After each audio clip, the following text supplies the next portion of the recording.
name is Anthony Armfield, and today I will be discussing the Revolutionary Era and analyzing. So, the three questions I will be covering in this video: number one, analyze the impact of ideas about race in the Revolutionary Era on the early years of the U.S. Number two, explain the role that African Americans played in the Revolutionary War, whether on the British or the Patriot side. And number three, explain some of the key issues that had to be addressed in the Constitution and how these issues were addressed. So to start off, I'm gonna start off with question number one, which is analyze the impact of ideas about race in the Revolutionary Era or the early years of the U.S.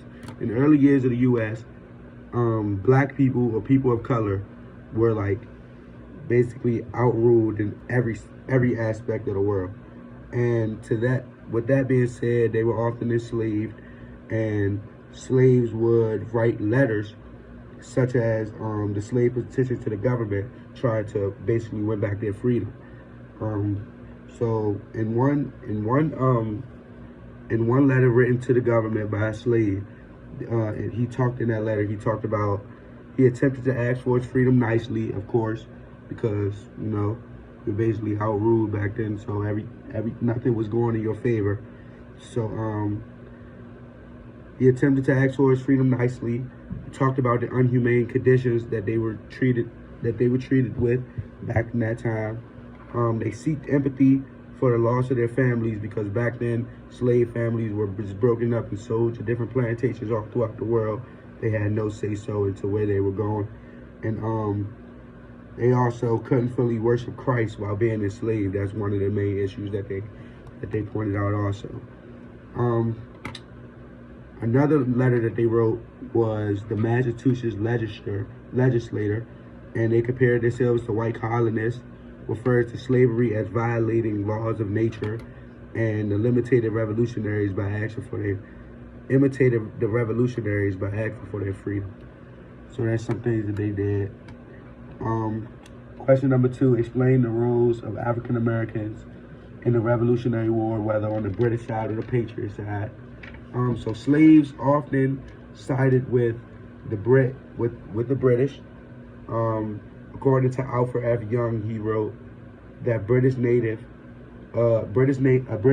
asked the ghost of Thomas Peters, who was a Virginia slave, to help fight in the army and win their freedom. After the fight was over, the British transported Peters and several thousand other slaves to Nova Scotia, and Peters eventually led them back to Africa. So the British ended up helping all those escaped slaves to get to where they wanted to go and get back to basically their freedom. And question number three, explain some of the key issues that had to be addressed in the Constitution and how were they addressed.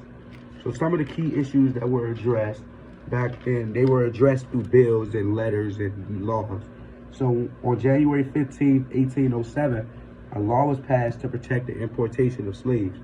So it was stated in that bill that it shall not be lawful to import or bring into